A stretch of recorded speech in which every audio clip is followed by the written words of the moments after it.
हमारा वीडियो अंतिम।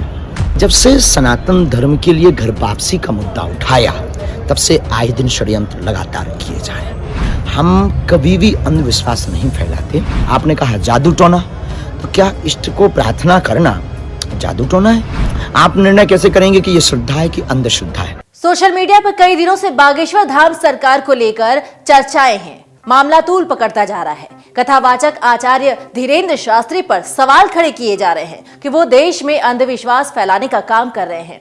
जादू टोना और अंधविश्वास के आरोपों से शुरू हुआ ये मामला धर्मांतरण तक पहुंच गया है। तो फिर ऐसी क्या बात हो गई और ऐसा क्या हो गया कि धीरेन्द्र शास्त्री ने ये कह दिया कि ये मेरा आखिरी वीडियो है? अपने लाखों फॉलोअर्स के लिए धीरेन्द्र शास्त्री ने जो बात इस वीडियो में बताई है वो काफी दिलचस्प है, और ऐसे में आइए आपको दिखाते हैं कि ये कथावाचक आचार्य धीरेन्द्र शास्त्री का वो वीडियो। और सनातन धर्म के प्रत्येक धर्म ध्वज को लेने वाले लोगों को ये हमारा वीडियो अंतिम है। हम इस विषय पर बहुत ज़्यादा पढ़ना नहीं है, न जरूरी है। जब से सनातन धर्म के लिए घर वापसी का मुद्दा उठाया, तब से आए दिन षड्यंत्र लगातार किए जा रहे हैं। हमें डिगना नहीं है, रुकना नहीं है। बस आप लोगों से प्रार्थना है कि अब आपको बहुत सक्रिय होना है और आपको दीपक ये बुझने नहीं देना है। और नागपुर वाले विषय पर उन्होंने कोई भी लीगली चुनौती नहीं दी, न कार्ड भेजा।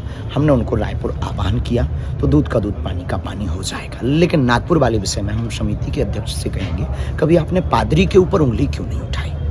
वो जो धर्मांतरण करते हैं उसके ऊपर आपने उंगली क्यों नहीं उठाई?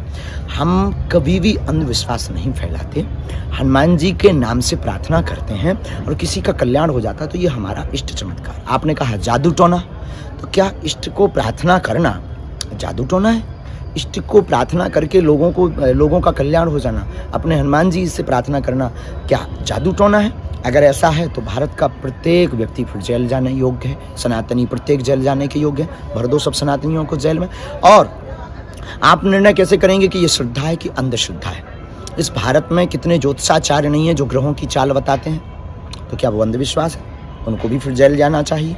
इस भारत की परंपराओं में कितनी मान्यताएं ऐसी नहीं हैं जो मान्यताएं समझ से परे हैं, लेकिन वो उनकी निजी श्रद्धा है। हमारी हनुमान जी के प्रति अपनी निजी श्रद्धा है। लोग आते, जैसे पिता अपने पुत्र की बीमारी पर प्रार्थना करता है कि ये किसका भला हो, वैसे ही हम गुरु होने के नाते अपने शिष्य के कल्याण के लिए प्रार्थना करते हैं और हमारा इष्ट वैसी कृपा कर देते हैं। तो क्या ये अंधविश्वास? ज़्यादा हमें सफाई नहीं देनी है। ये अंतिम वीडियो है हमारा, क्योंकि बहुत ज़्यादा समय बर्बाद करने से हम अपने लक्ष्य से भटक जाएंगे। हम धर्मांतरण रोकेंगे, हम घर वापसी करवाएंगे, हम सनातन की बात करेंगे, हम साधु संतों का साथ लेकर, आशीर्वाद लेकर पूरे भारत में झंडा लगाएंगे। और बागेश्वर धाम के पागल, ये वीडियो जरूर जन जन तक पहुंचाना।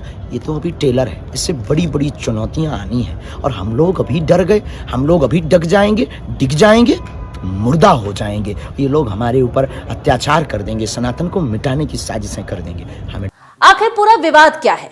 बागेश्वर धाम क्या है? पंडित धीरेन्द्र शास्त्री है कौन? क्या सच में पंडित धीरेन्द्र शास्त्री के पास कोई दिव्य शक्ति है? आइए समझते हैं। सबसे पहले विवाद क्या है वो समझते हैं। बागेश्वर धाम सरकार पंडित धीरेन्द्र शास्त्री की कथा के दौरान लोगों की समस्याएं सुनने और उसका समाधान करने का दावा किया जाता है। कहा जाता है कि भूत प्रेत से लेकर बीमारी तक का इलाज बाबा की कथा में होता है। बाबा के समर्थक दावा करते हैं कि बागेश्वर धाम सरकार इंसान को देखते ही उसकी हर तरह की परेशानी जान लेते हैं और उसका समाधान भी करते हैं। वहीं बागेश्वर धाम सरकार का कहना है कि वो लोगों की अर्जियां भगवान तक पहुंचाने का जरिया मात्र हैं, जिन्हें भगवान सुनकर समाधान देते हैं। और इन्हीं दावों को नागपुर की अंधश्रद्धा निर्मूलन समिति ने चुनौती दी है। यहीं से विवाद की शुरुआत हुई और अभी बागेश्वर धाम की बागडोर पंडित धीरेन्द्र कृष्ण शास्त्री के पास है। अब बागेश्वर धाम क्या है वो आइए जानते हैं। मध्य प्रदेश के छतरपुर के पास एक जगह है गढ़ा, यहीं पर बागेश्वर धाम है। यहाँ बालाजी हनुमान जी का मंदिर है। हर मंगलवार को बालाजी हनुमान जी के दर्शन को यहाँ भारी भीड़ उमड़ती है। धीरे धीरे इस दरबार को लोग बागेश्वर धाम सरकार के नाम से पुकारने लगे।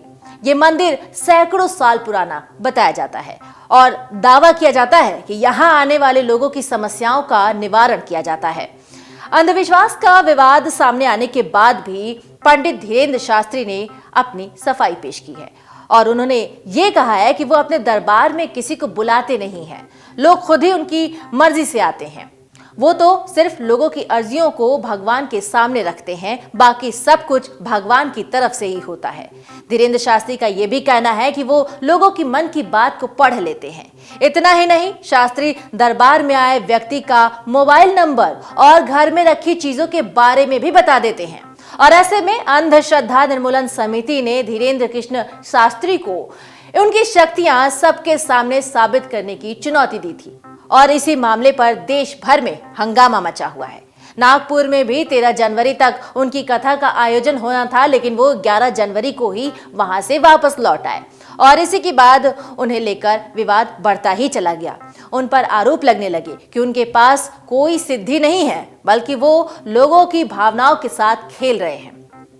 बागेश्वर धाम सरकार से प्रसिद्ध कथावाचक धीरेंद्र शास्त्री ने अपने ऊपर लगाए गए आरोपों पर अब खुलकर अपना बयान जारी किया है। और सनातन धर्म के प्रत्येक धर्म ध्वज को लेने वाले लोगों को ये हमारा वीडियो अंतिम है। हम इस विषय पे बहुत ज़्यादा पढ़ना नहीं है, न जरूरी है। जब से सनातन धर्म के लिए घर वापसी का मुद्दा उठाया, तब से आए दिन षड्यंत्र लगातार किए जा रहे हैं। हमें डिगना नहीं है, रुकना नहीं है।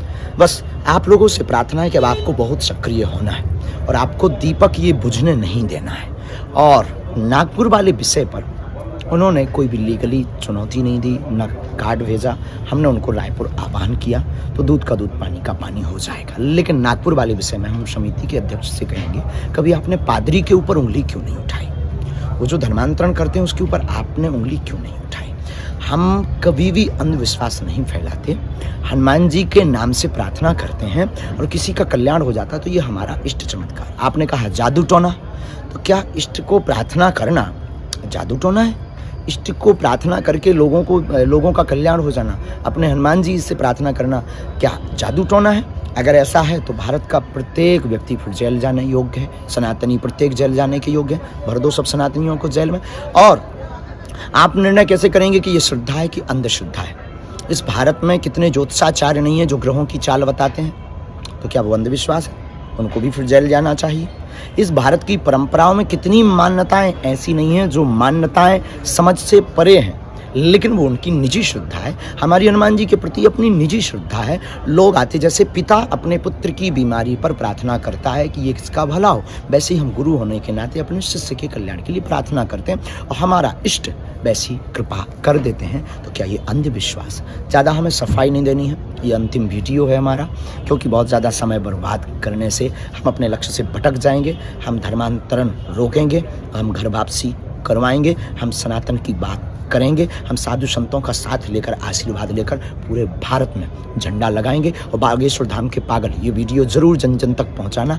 ये तो अभी टेलर है, इससे बड़ी बड़ी चुनौतियां आनी है और हम लोग अभी डर गए, हम लोग अभी डिग जाएंगे, मुर्दा हो जाएंगे। ये लोग हमारे ऊपर अत्याचार कर देंगे, सनातन को मिटाने की साजिशें कर देंगे। हमें डाउनलोड करें अमर उजाला ऐप और पाएं खबरें लगातार।